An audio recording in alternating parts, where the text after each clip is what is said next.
Do y'all know who the Democratic Party could easily be compared to right now? Lance Armstrong. He terrorized the accusers. What did the Democratic Party do when people brought up Joe Biden and his debilitation? They attacked and attempted to ostracize those who would dare question it. All right, I don't disagree with that. Let's bring in Stephen A. Smith. He's in Oklahoma City. He's going to be covering the game tomorrow night. Thank you for making time for me, my brother. I appreciate it. No problem. Always, bro. How you doing? So there's no question that they wanted to play down what was really obvious to you, what was obvious to me, right? But we weren't in the business of doing what we could to make sure that Biden won, right? I mean, that's really what this was about. It wasn't, I don't think anybody in good faith can say, shit, I didn't know. They really put it over on me. I had no idea that Biden had any kinds of issues with his age or his stage. Correct. It's what you chose and how you dealt with people. Do you blame the party, or is this about the media? I blame both. I blame both because the party went out of its way to influence the media, and the media went against its obligations to capitulate. And that's not something that we're supposed to do. Now, understand, you're a journalist. I've been a journalist, obviously, for many years and what have you. We understand when you're cultivating sources and you're cultivating relationships, nobody tells every truth that they know. We understand that. But there's one thing to gauge what's important, what is the biggest story, what are must-haves and must-dos, and what is taboo, what to avoid, what to make sure that you don't capitulate and acquiesce to. And that's not what the media on the left did. And I hate to say the media on the left as if I'm on the right, because that's not where I'm coming at it from.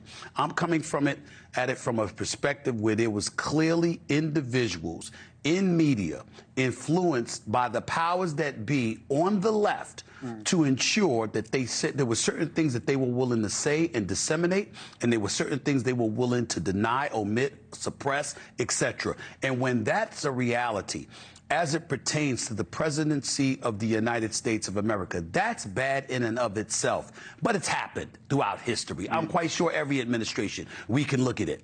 Where it really, really gets ugly is when we take into account cancel culture and how the slightest thing anybody did, the slightest agreement anybody echoed or verbalized, your job was on the line. Your career may have been on the line.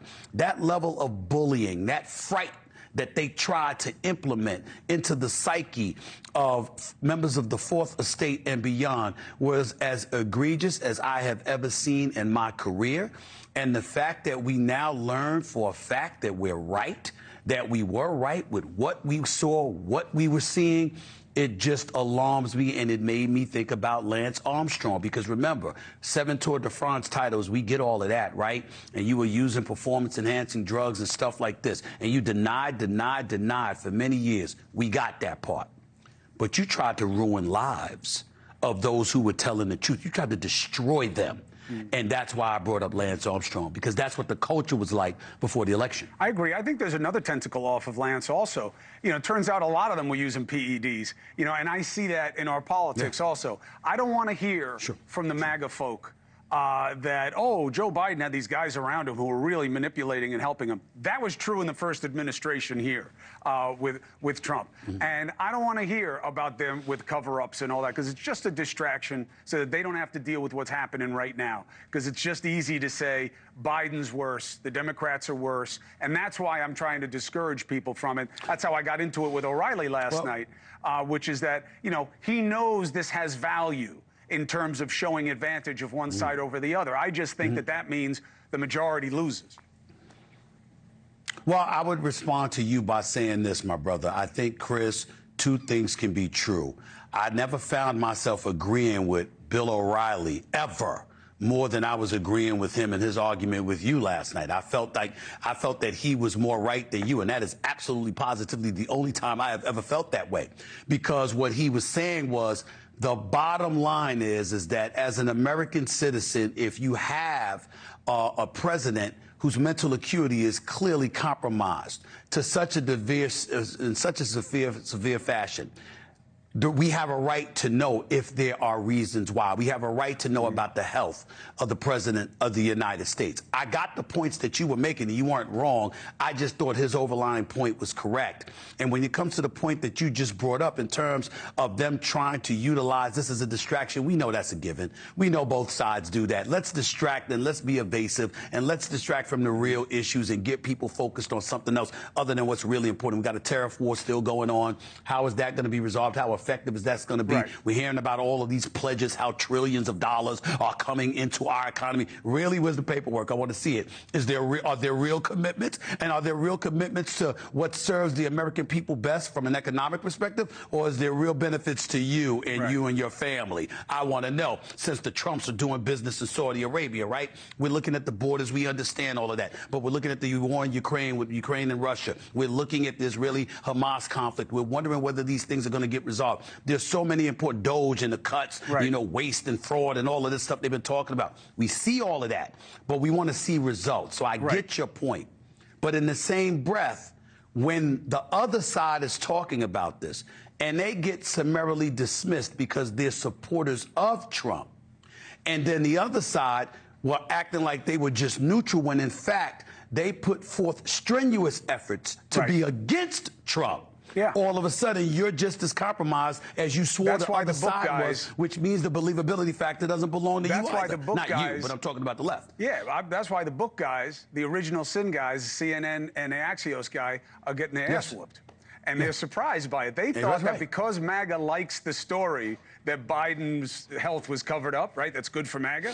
That they could go into MAGA land and sell their book. And they went to Megyn Kelly, and, you know, she opened a six-pack of whoop ass on them because... I watched it. Yeah, I watched it. She opened up a big-time can of whip ass. That's a very good way. She put it on Jake Tapper, make no mistake about it. And with respect to him, he deserved it based on what the book says.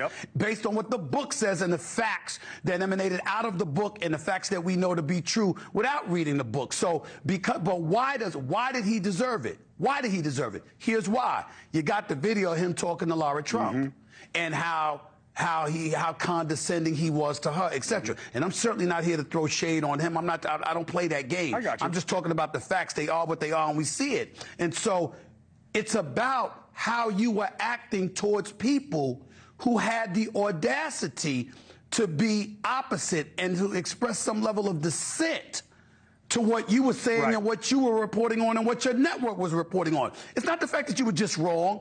It was the defiance and the condescending approach that you had and the dismissive approach that you had towards others. That's what we should all be careful for, and he wasn't. And a lot of folks on the left were not, and that's why they're getting they're getting it handed to them by the conservative side at this particular moment in time. Yeah, and it'll swing back, but I just feel like the whole pendulum game just is not good for us. Let me ask you something real quick. Real quick. We never talk sports. What'd you say, my man? Sure. I don't think it's going to swing back. I think that the Democrats are in grave danger of losing the midterms. I think stuff like this is going to linger. And I think when you got a guy like Trump who will continue to remind everybody about fake news and all of this stuff. And they don't realize that every little thing that they do that leans towards this kind of stuff to point the finger at them about, it all of a sudden it brings into everything you accused him of. And no matter how right you may have been, there's so much wrong along the way that you're perpetually stained. And that's how I look at them right now. And especially in a gotcha game. If, you know, there's no winner. And the only thing I would say this is a gotcha game. The midterms are going to be about the economic realities at home. And that's going to, I agree. That's going to be the measure. So we'll see. Real quick, I never talk sports with you. Not even personally, we don't talk about it that much. But I believe that Indiana beat basically this same Knicks team last year, you know, a few different pieces, because they were hurt. And I think the Knicks are going to beat them this time. What do you think? So do I. It's going to be tough. New York Knicks got to bring their game. Indiana has depth. The thing that's tricky about Indiana, Chris, is that no one is great on their team.